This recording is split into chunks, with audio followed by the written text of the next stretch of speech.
Bem-vindo ao canal Viva a Palavra com Débora Silva. Assista a seguir a vitória da escolha pela essência. O que sustenta as obras de Deus, a manutenção de Deus sobre a terra, sobre as essências dele, sobre os seus filhos e sobre a humanidade, sobre o ser humano que clama e ele pede ajuda, que vive na presença dele, porque estamos todos diante dessa mente que criou todas as coisas, que é o Senhor nosso Deus.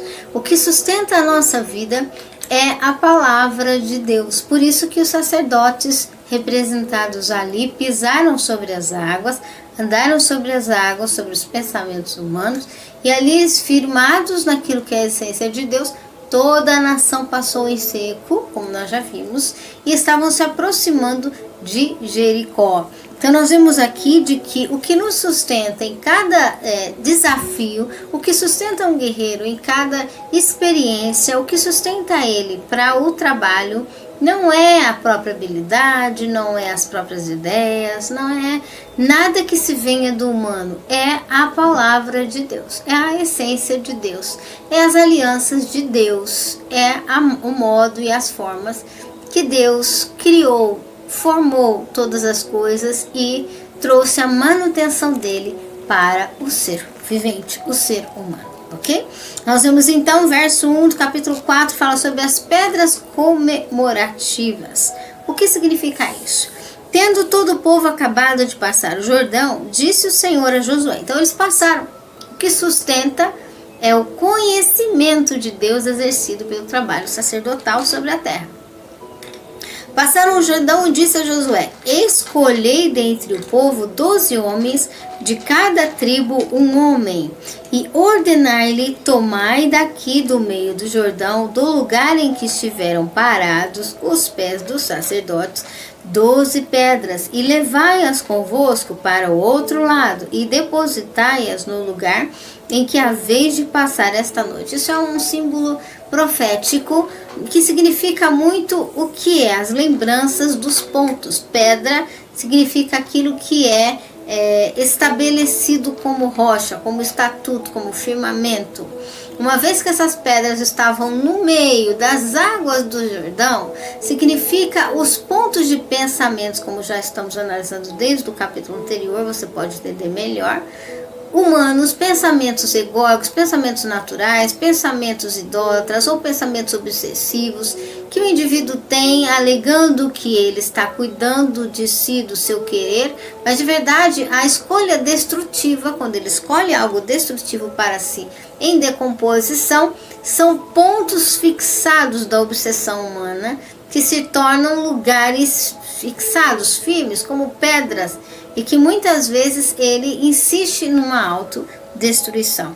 Aqui simbolizando a lembrança de que passaram pelo Jordão, Josué diz: peguem essas pedras. Para nós significa os pontos de trabalho realmente específicos daquilo que foi impedimento, barreira, dificuldade, que Deus quis trabalhar no nosso desafio, vão ficar bem enfatizados. Esse ponto, esse assunto, está bem claro que a definição de Deus é esta outra. Então, para a lembrança, pegaram as pedras e levaram para o outro lado da terra. Para nossa lembrança, os pontos que mais enfatizam desafios, eles aparecem para nós trazermos à luz do que é a direção da palavra de Deus. Então, chamou Josué, verso 4, os 12 homens que escolhera dentre os filhos de Israel, de cada tribo, de um homem, ou seja, especificando cada assunto, né? Cada pedra, cada pensamento, cada tipo, cada área, tá? E lhes disse: passai adiante da arca do Senhor vosso Deus, ao meio do Jordão.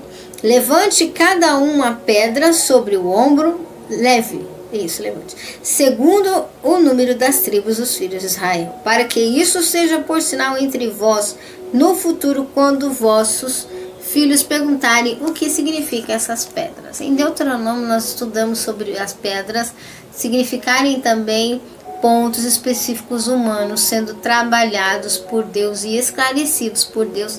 É o mesmo significado dessa parte de Josué também, ok?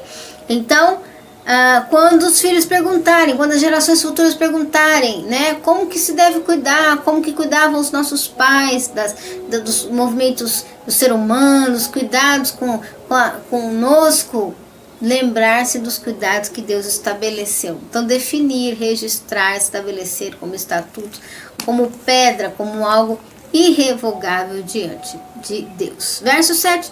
Então lhes direis que as águas do Jordão se separaram diante da arca da aliança do Senhor, passando ela pelo Jordão. Olha a reverência das águas diante da arca do Senhor, das essências de Deus, ok? E aqui foram as águas cortadas. Essas pedras serão para sempre por memorial aos filhos de Israel. Verso 8. Fizeram os filhos de Israel conforme Josué tinha ordenado, organizado, e levantaram 12 pedras do meio do Jordão, como o Senhor dissera a Josué, segundo o número das tribos dos filhos de Israel, e levaram-nas consigo ao lugar em que pousaram e a depositaram ali. Então nós vemos que foi para lembrança. E por que lembrança das que Deus faz? Não é muito o que Deus faz, porque lembrar de Deus, todo mundo sabe que Deus existe. Há muitas vezes tem áreas que o indivíduo começa a esquecer como Deus escolhe cuidar. O indivíduo começa a esquecer qual é a preferência de Deus para aquela área, qual que é o modo de Deus para aquela questão. E por ele esquecer, ele vai cuidando do jeito dele. Quando vê, vai passando gerações, daqui a pouco está abraçando todo tipo de destruição. E a palavra diz que a última geração da humanidade vai ser a geração da bestialidade, onde o raciocínio vai ser perdido. Então, nós vemos que para que isso não aconteça, de que falte, seja ausente o verdadeiro cuidado de manutenção diante de Deus, nós precisamos estar realmente no entendimento da sabedoria da palavra de Deus, no entendimento da sabedoria de Deus e dos cuidados de manutenção de Deus para as nossas vidas, ok? Muito bem, seguindo então, fizeram os filhos de Israel como Josué tinha ordenado, levaram as pedras no meio do Jordão, como o Senhor dissera a Josué, segundo o número das tribos. Erigiu Josué 12 pedras no meio do Jordão, no lugar em que pousaram os pés dos sacerdotes que levaram a arca da aliança, ali estão até hoje. Verso 10, os sacerdotes que levaram a arca pararam no meio do Jordão, até que se cumpriu tudo que o Senhor mandara a Josué dizer ao povo, conforme tudo que Moisés tinha ordenado a Josué. Apressou-se o povo e passou. E assim que todo o povo acabou de passar, então passou a arca do Senhor, os sacerdotes, à vista do povo. Passaram os filhos de Ruben, os filhos de Gade, a meia tribo de Manassés, amados à frente dos filhos de Israel, como Moisés lhes tinha dito. Uns 40.000 homens de guerra armados passaram diante do Senhor para a batalha, às planícies de Jericó. Naquele dia o Senhor engrandeceu a Josué diante dos olhos de todo Israel, e temeram-no como havia temido a Moisés todos os dias da sua vida. Disse o Senhor a Josué: dá ordem aos sacerdotes que levam a arca do testemunho que subam do Jordão. Então ordenou Josué aos sacerdotes subir ao Jordão. E os sacerdotes que levaram a arca da aliança do Senhor subiram do rio. Assim que a planta dos pés dos sacerdotes tocaram a terra seca, as águas do Jordão voltaram ao seu lugar e corriam como antes sobre todas as suas ribanceiras. Olha que interessante a explicação e a ilustração. Aonde os sacerdotes estão, as águas obedecem. Se eles se retiram, as águas inundam. O que significa isso? É o dever da manutenção de sociedade que nós temos com Deus, de aplicação da palavra. Nós devemos sempre exercer o sacerdotismo, porque isso é o alimento, a conservação, a manutenção do povo, para o povo passar aos desafios da sociedade, ok? Então o povo subiu, terminou aquela parte, o povo subiu ao Jordão do dia 10 do primeiro mês e se acampou em Gilgal, ao oriente de Jericó. As 12 pedras que tinham tirado do Jordão levantou-as Josué em Gilgal. Disse ele aos filhos de Israel: quando no futuro vossos filhos perguntarem aos seus pais que significam essas pedras, firmar, né? Pontos, tem coisa que a gente tem que escrever, né, os estatutos ali, com cuidado com o ser humano, deixar tudo registrado. Isso aqui, o cuidado é esse, a manutenção é essa, o zelo é esse. Tem que deixar tudo registrado como estatuto, como pedra firmada, para se lembrar da manutenção de geração em geração, para não chegar na bestialidade, né? Verso de número, diz aqui, 21. Quando no futuro vossos filhos perguntarem aos seus pais que significa essas pedras, farei saber a vossos filhos: Israel passou em seco este Jordão.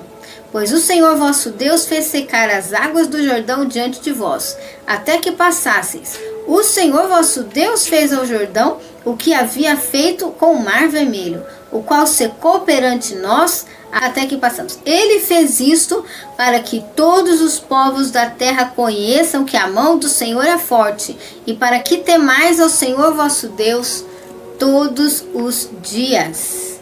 Ok? Veja bem, o Senhor vosso Deus fez isso, como também fez no Mar Vermelho, para que todos conheçam a mão, os movimentos do Senhor. Veja, uma das questões interessantes é esse processo de conhecer a mão de Deus. A mão de Deus significa movimentação dos sentidos dele, né? Deus vê, Deus olha, Deus sente, Deus percebe, Deus reage, Deus fala. E os sentidos dele se movimentam em toda a criação que ele fez, seja a criação espiritual, seja a criação emocional ou seja a criação física. Deus se move aonde ele tem espaço, acesso e lugar. E muito em multiplicação quando ele tem a liberdade. Aí que ele se move em projetos abrangentes. Então aqui, o que acontece? Deus faz estas obras e diz para que conheçam que a mão do Senhor é forte. Movimentos das mãos de Deus. E interessante porque Deus deixou bem claro na parte da lei física alguns pontos necessários do que ele faz. Deus é livre, Deus não é aprisionado, ele não é prisioneiro. Ele não está, diz a palavra em Isaías, com a mão encolhida e o braço encolhido para que não possa salvar, restituir. O que significa isso? Deus não está aprisionado a não conseguir estabelecer movimentações, porque uma vez que ele fez qualquer ser com sentidos, se olha para um peixe, ele tem sentidos, ele enxerga, ele se movimenta, ele corre, ele anda de um lado para o outro. Se olha para o animal, tem sentidos. Você olha para a natureza, ela é cheia de sentidos. O vento canta, né? Sentidos, você ouve. Então, todo ser que tem sentidos, existe uma lei sobre os sentidos dos seres. A lei da liberdade movimentacional. Se tem sentido, tem liberdade de movimento. Se tem sentido, tem liberdade de naturalidade de movimento. Uma vez que o indivíduo tem sentido, ele é livre para se movimentar. Foi Deus que deu essa lei. E uma vez que ele deu essa lei para o que ele criou, ele também é contido nessa lei. Ele não está obrigado a ser condicionado a estar preso na sua movimentação. Ele não está obrigado a ser condicionado a estar condenado a uma circunstância. O que significa isso? A mão, os movimentos de Deus estão livres para libertar, para ajudar, para manter, para sustentar, para fortalecer o ser humano, quem quer que seja, quando ele quiser, na era que ele quiser. Ele não está obrigado, aprisionado a um condicionamento. A mão do Senhor está livre. Né? A mão dele, ele tem sentidos livres. Quando ele quiser se mexer, ele se mexe. Porque ele tem sentidos. E uma vez que ele tem sentidos, os sentidos dele são livres. E uma vez que ele é o próprio Deus, mais livre ainda são os sentidos de Deus. Quando ele quiser falar, ele fala. Quando ele quiser ouvir, ele ouve. Quando ele quiser ver, ele vê. Quando ele quiser se movimentar, ele se movimenta. Então a mão de Deus, quando Isaías fala ao profeta, não está encolhida, nem o seu braço encolhido para não poder salvar, quer dizer, Deus nunca, em era nenhuma da sociedade, das gerações, da humanidade, vai se sentir amuado, acolhido, incapacitado, dificultado, aprisionado, de movimentar-se com as suas mãos, seus movimentos de sentidos de toda a natureza, seja ela na geografia, seja ela espiritual, emocional e física, para que ele não possa restituir, para que ele não possa salvar o que ele quiser salvar. Ali o povo de Israel passou o Jordão, a mão de Deus não esteve encolhida para nos salvar, para não restituir, para não sustentar, para não restaurar a condição de Israel. Então, a sorte de Israel. Então aqui a gente vê que foi feito esse sinal para que todos da terra conheçam que a mão do Senhor é forte. E nós somos sustentados pela mão do Senhor. E é interessante que não só o reino espiritual, mas o reino físico, né? O planeta está sustentado no universo pelo Senhor. Nós somos sustentados pelas movimentações do Senhor, que é forte. E para que temais, respeitais o Senhor vosso Deus todos os dias. Então é por isso que a palavra que sustenta, a palavra que movimenta, a palavra que segura o futuro do ser humano, o futuro de gerações, o futuro do cristão, o futuro daquele que crê, é a palavra de Deus. É o poder da palavra de Deus, ok? Para que conheçam o estilo da mão forte de Deus. Ele se movimenta quando ele quer. Nada aprisiona a mão de salvação de Deus. O braço não está encolhido para que não possa salvar. Quando ele quiser, ele salva, ele restitui, ele restaura, ele se movimenta. Ele é livre, Deus é livre, ninguém prende Deus em lugar nenhum. Ok? Vamos orar e agradecer. Pai, nós te louvamos por tudo que o Senhor já foi, aquilo que o Senhor está sendo, aquilo que o Senhor será. Nós te louvamos pela tua palavra, Senhor. Nós te agradecemos porque o Senhor está livre, sua mão está estendida e ela pode salvar, ela pode restituir, ela pode renovar, ela pode restaurar tudo que está na nossa vida, tudo que está na vida de cada um dos teus filhos, do teu povo, qual seja a área, qual seja o tema, qual seja, Senhor, a família, o agir, a movimentação, a comunidade, o local, a nação, a humanidade, não importa, Senhor, tuas mãos estão estendidas, teu braço está estendido, suas mãos estão abertas para, Senhor, restaurar, para movimentar-se, Senhor, e restituir. Nós te agradecemos não somente hoje, mas para todo sempre. Seja a tua liberdade, em nome de Jesus. Amém e amém. Viva a Palavra em Cristo convida você a participar com a sua gratidão. Expresse sua gratidão em nosso ministério conforme o seu estilo. Este ministério é uma obra independente, por isso precisa de sua expressão. Com a sua gratidão poderemos produzir abundantes materiais. Inscreva-se, compartilhe e espalhe o poder de Deus juntamente conosco. Maiores informações na descrição do vídeo. Deus te abençoe!